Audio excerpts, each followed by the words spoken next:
Pensa Brasil, com Rodrigo Aidar. E me parece, pelo que vejo aqui, com o cabelo cortado, hein? Que elegância. Boa tarde, senhor Aidar, tudo bem?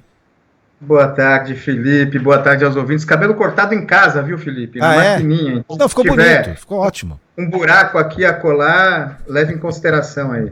Tá ótimo, Tava com saudade de você, viu? Ah, eu também. A recíproca é verdadeira, pô. Vamos. Você separou para hoje, né? A gente está falando de notícias que deixam a gente indignado, que deixam a gente indignado. Você separou uma paulada na cabeça de todo mundo hoje, hein, Aidar?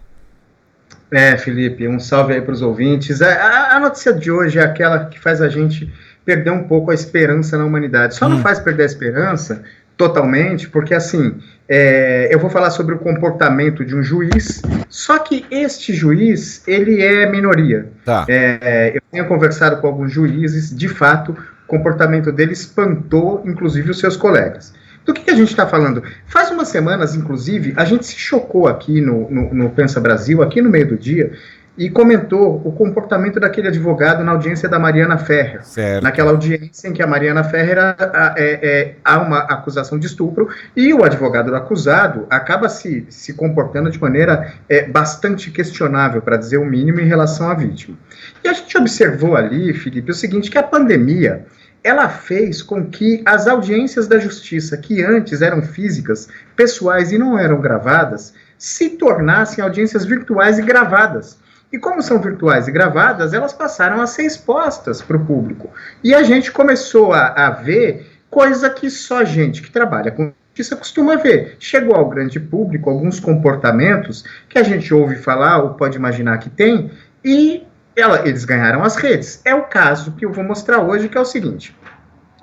Um comportamento absolutamente inaceitável. Eu estou falando de duas reportagens publicadas em um site que chama Papo de Mãe. É um site hospedado no UOL. E, como o próprio nome do site diz, lida com questões familiares, maternas. É um site muito bacana, um trabalho legal. E elas tiveram acesso a vídeos de audiência de vara de família e do comportamento, assim, absurdamente inaceitável de um juiz. Primeiro, na semana passada, na sexta-feira, elas publicaram uma reportagem em que o juiz desdenhava da Lei Maria da Penha. Ele disse num trecho da reportagem, textualmente, o seguinte, Felipe, que se tem Lei Maria da Penha, eu não tô nem aí. Uma coisa que eu aprendi na vida de juiz, ninguém agride ninguém de graça.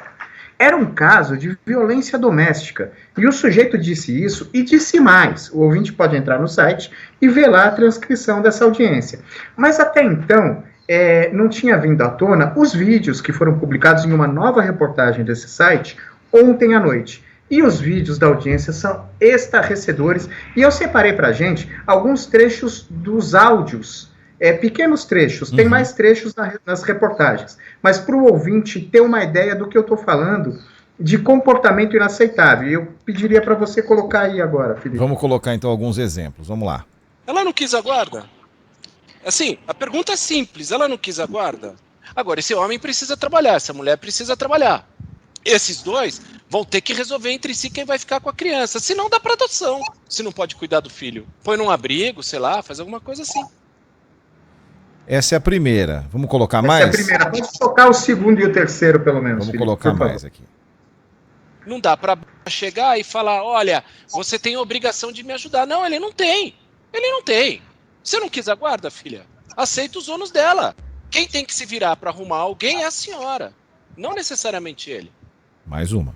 A senhora ganha 1.300 e quis ter 2 filhos. Tudo bem, mas se o pai é um mau pai, eu não tenho culpa. Eu vou fazer o quê? Eu vou pegar esse negão, vou encher ele de tapa? Não é meu trabalho esse. A senhora é nova, é bonita, vai arrumar um namorado que vai ficar na sua casa com eles. E o trouxão ainda pagando alimentos. E vacila pagando mais alimentos ainda. E é juiz de concurso de beleza também, pelo visto, né? Não, juiz de tudo.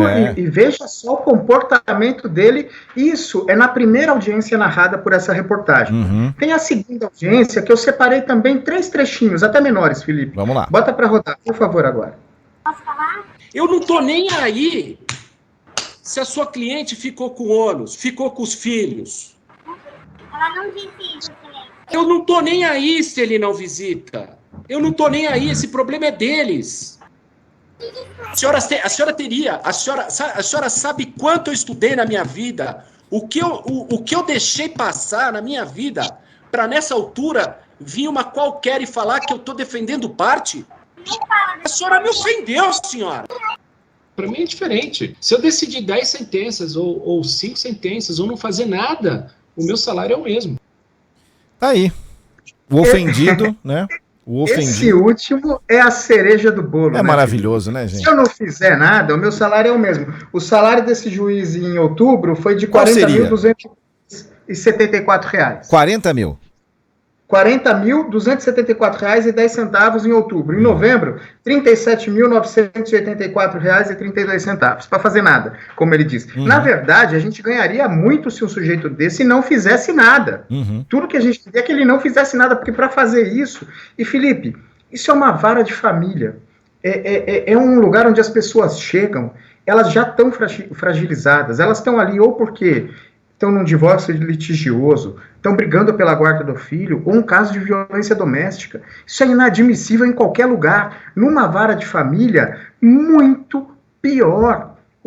A forma como esse sujeito se dirige às partes é inaceitável, é inacreditável que um sujeito desse decida o destino de pessoas. Agora, Felipe, eu queria fazer 2 anotações. A primeira é a seguinte. Tribunal de Justiça de São Paulo, a gente comentou aqui os 2 casos. Demitiu um juiz há poucas semanas porque ele fazia coach, porque ele treinava outros candidatos interessados em prestar concurso para a magistratura. O Tribunal de Justiça de São Paulo, ele aplicou pena de censura a um juiz porque ele achava que o juiz era muito garantista. O juiz não se comportou mal, o juiz não desacatou ninguém, o juiz tinha uma visão diferente da aplicação do direito penal da maioria dos desembargadores. E o Tribunal de Justiça de São Paulo foi lá e aplicou uma pena de censura para esse juiz. Se o Tribunal de Justiça de São Paulo agiu assim nestes 2 casos, o que a gente espera que o Tribunal de Justiça de São Paulo faça agora?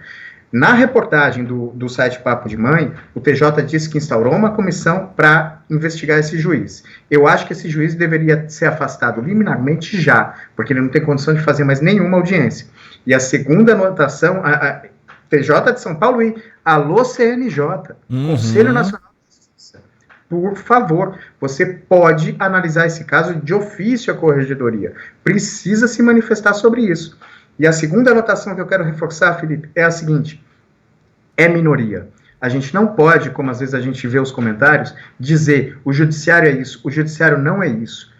A maior parte dos juízes é gente séria, comprometida, que não se comporta dessa forma. E exatamente por isso, precisa deixar o corporativismo de lado e colocar esse cara no lugar que ele merece estar. Que eu não vou me atrever a dizer qual é, mas não é em uma vara da justiça decidindo sobre a vida das pessoas. A gente precisa parar de passar a mão e dar reprimendas leves para comportamentos como o desse sujeito. E outra, né, Aidar, achar que é assim mesmo, né? É dar risada, tratar de maneira leviana, como esse juiz tratou o caso dessa cidadã. Você está de parabéns por ter selecionado esse assunto para a gente tratar.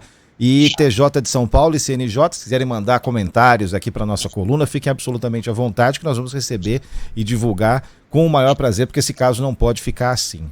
Aidar, obrigado pelo papo. Nos falamos ainda na sexta-feira ou não? Não. Nos falamos só no ano que vem agora. Filho. Que moleza, viu? Excepcionalmente, podem me convocar. Ótimo. E na justiça sempre acontece, né? O pessoal da redação anotou isso aí. Para mim é diferente. Se eu decidir 10 sentenças, etc. Mas pode me convocar. Tá certo, eu tenho o seu WhatsApp aqui no meu celular e eu não vou me esquecer disso, não. E parabéns que a sua estante está cada vez mais bonita, viu, Aidar? Um beijo. Obrigado, Felipe, um beijo. Valeu, um abração aí para os ouvintes e valeu, turma. Boas festas aí para todo mundo.